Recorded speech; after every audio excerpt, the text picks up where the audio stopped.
Next we have Tanmayo Krupanszky from Canadian Organic Growers. Tanmayo is co-founder and coordinator of the Canadian Organic Growers Consumer Conference, which takes place in February. Hands up if you've ever been to that conference before. Oh, it's good. A few of you. You might be sitting next to a stranger, but you're all here inspired by the same kind of passion about food, or passion about the environment, or passion about the future.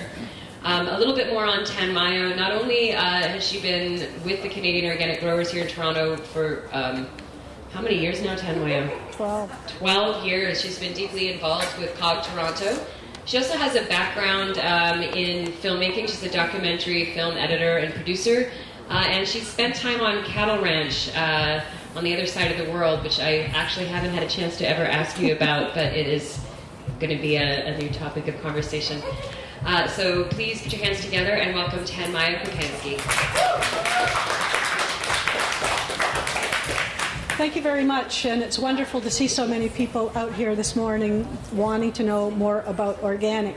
And I thought Maureen's talk was absolutely incredible and just about said it all about why we need to be concerned about organic. I've been a volunteer with Canadian Organic Growers for 12 years. My passion actually and the role I've taken on is to organize an organic conference to help educate people and inform them about their choices and information in general about organic. We bring in international speakers with different perspectives. We bring in information about what other countries are doing, and we bring in a variety of speakers to debate some of these topics, such as the environmental pig, which we had a number of years ago and which indeed was stopped in its tracks for the moment. Canadian National Organic Growers has been around for 40 years. It started here in Toronto as a gardening organization. It's now national. We have chapters across the country. We have a quarterly magazine. We have publications that help farmers grow organic, all sorts of interesting things. The magazine also is very much for growers. But our chapter here in Toronto is more focused on consumer concerns, because the people that have chosen to volunteer are consumers. They're not growers per se. And while COG has got some great organic information which you can pick up there, including a free library for anybody that wants to access it, our concerns really are the consumer, because we felt it's the consumer that's got different interests, different talents, different gifts they can bring to this growing sector. And that's really exciting for us, because, as Maureen said, this organic sector is a great sector to be part of, but involves a lot of commitment and a lot of effort to get the word out and help educate people. My passion hasn't diminished today. As a matter of fact, I thought when we first started the conference, I was pretty passionate about organic. But as I learn more and more and get more involved and get to know the people involved, my passion just grows deeper and deeper. And I think that's something to say about a community that shares your values for something that's so important. I think a lot of people don't know that we still are losing farmers in spite of the growing trend for organic. A lot of that organic food is imported, and while the need and desire for organic food has grown, a lot of that food has come from other countries, and a lot of farmers are approaching their senior years. Indeed, a lot of them are in their senior years, and a lot of kids don't necessarily want to continue farming. It's a difficult choice, but it's also can be a very creative and engaging choice. And people that I've seen that have gone into organic farming really get excited about the choices they can make. It's a very much more creative field than I think people realize. And industrial farming today, I think, has taken some of that creativity away.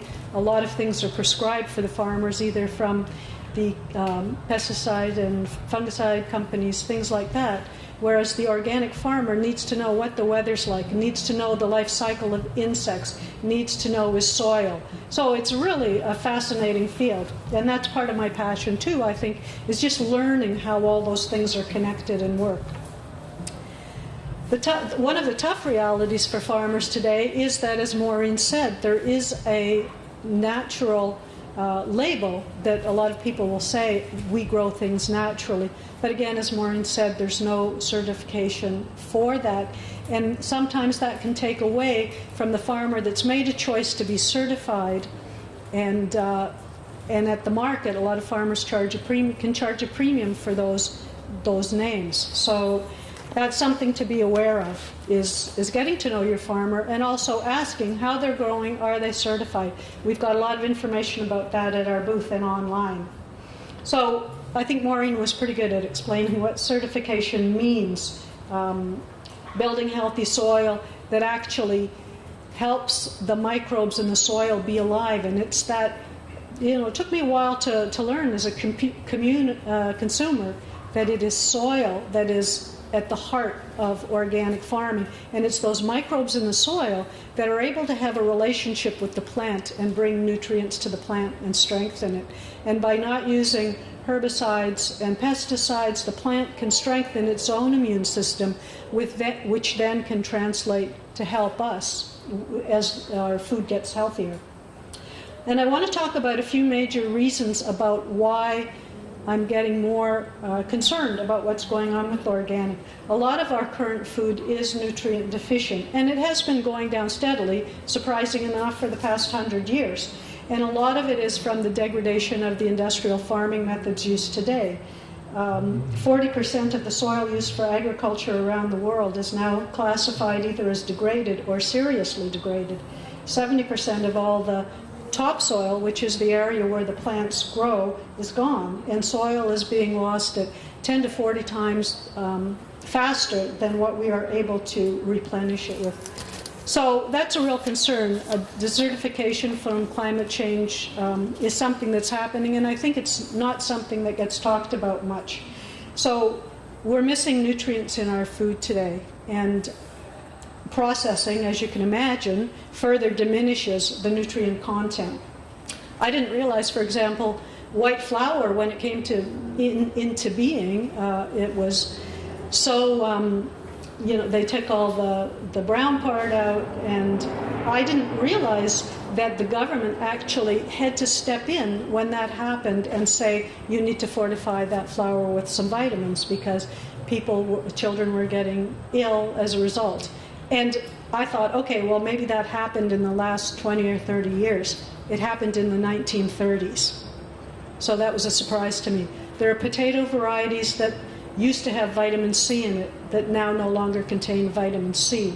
So I think one of the reasons for that is there have been a lot of studies done on the loss of nutrients.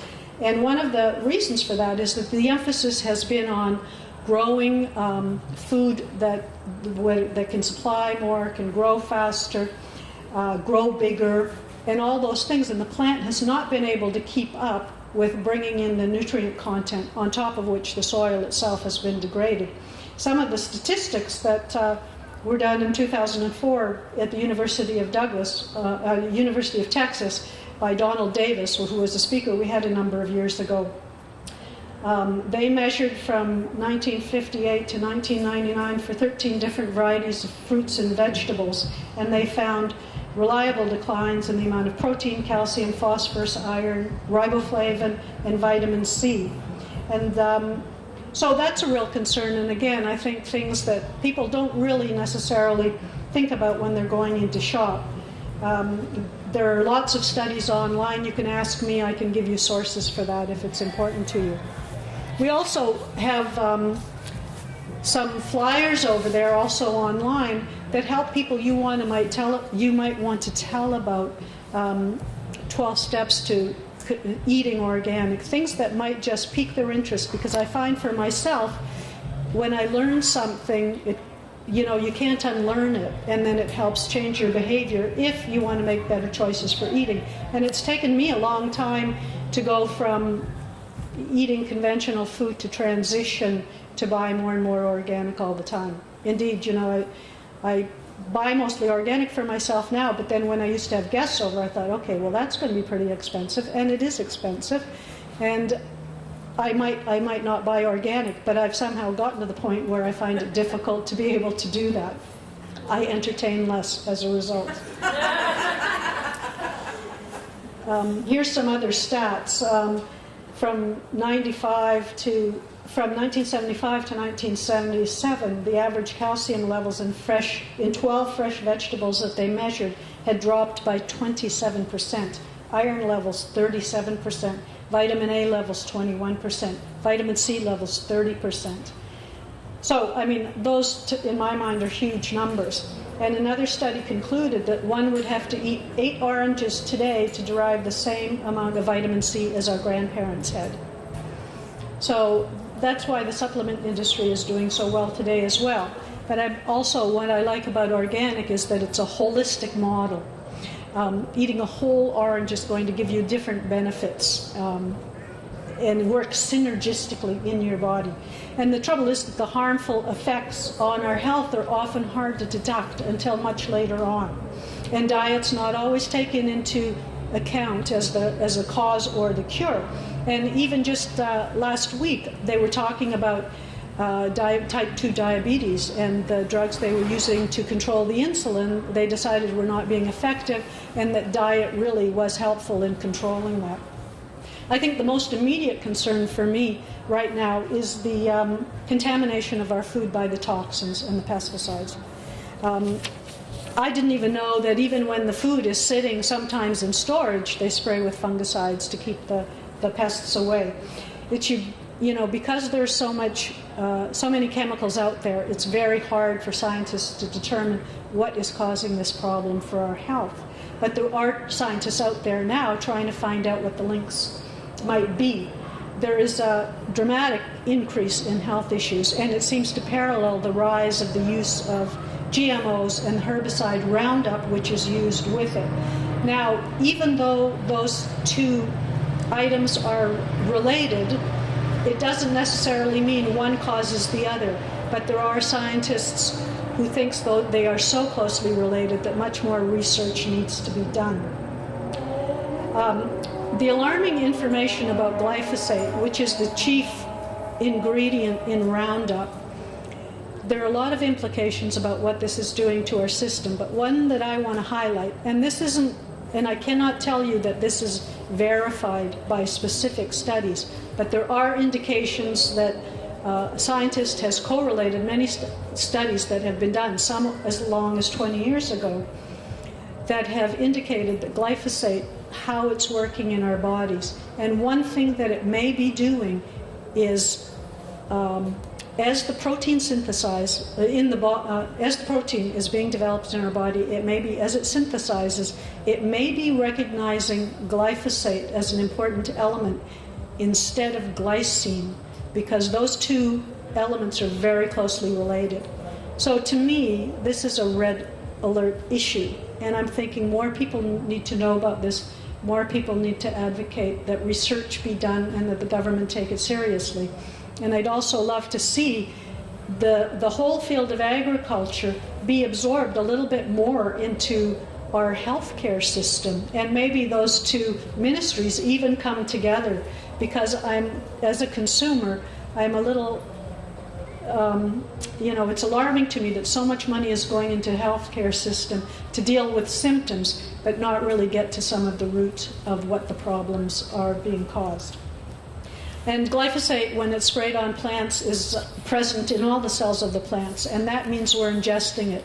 And while the major companies will say that it doesn't harm us because we have different systems, it is found that our gut bacteria is very similar to plants, working in the same way. So I don't know if you've kept up to speed, but our gut bacteria is being now recognized as one of the most important things in maintaining our health. And if we don't feed our gut bacteria with healthy food, then the bacteria is not functioning and pathogens can take hold. So that, it's a bit of a downer, but I felt, I wanted to mention it because I'm so alarmed by the increase of, Alzheimer's, MS, ALS, all those things which do have glycine as part of a healthy functioning body.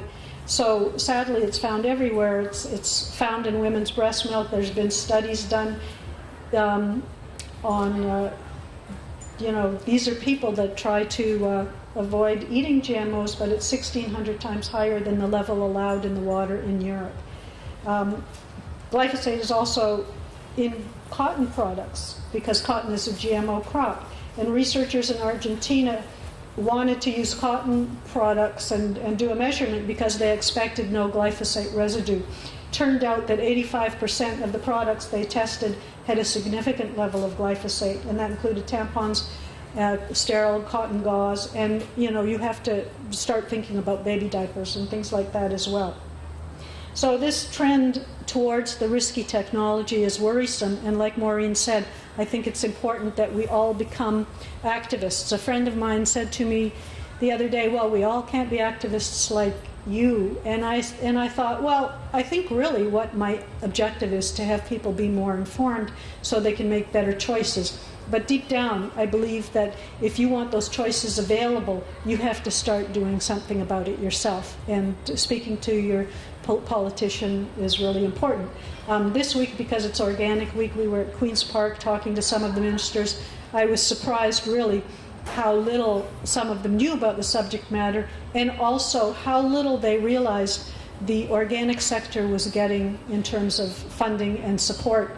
And I sat there and I thought, we're asking for so little from our politicians at this point, yet it would make a huge difference for this sector.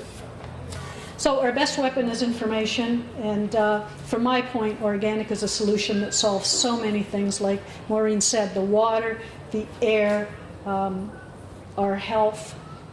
Even, I'm thinking about the big blob in the Gulf of Mexico, from fertilizer runoff. I mean, in organic, you're not using artificial fertilizer high in nitrogen that makes the plant fertilizer junkies. So, COG Toronto, we're committed to helping inform people, and if anybody wants to help, you're welcome to join us. We're volunteers. We've got a table there. We've got some handouts on our website. We have a directory online about where to purchase organic food. And when's your conference now? The conference is February 25th. We have some great people coming. We have somebody to talk about nutrient content in food. There's just been a huge study done in Europe, in the EU. They're ahead of us on a lot of this. So that's great. We have an investigative journalist coming to tell you about how difficult it is to actually get information out about this. And she's well known. She's worked for major news organizations for 17 years and has finally made the decision to move to a not-for-profit. We have a doctor coming who will be telling us what it is that she is seeing that ails people and what success she's had. She's become an advocate, and as hard as it is to get doctors, we're always happy that when someone comes to be able to speak out. So we have lots of topics. If you want to, you can sign our sheet to get information also. The price is $65. We're started at $65, seniors and students. We have an early bird price as well, and it includes a fantastic organic lunch. So people come just for the lunch. Thanks so much, Tanmayo. Thank you, Tanmayo.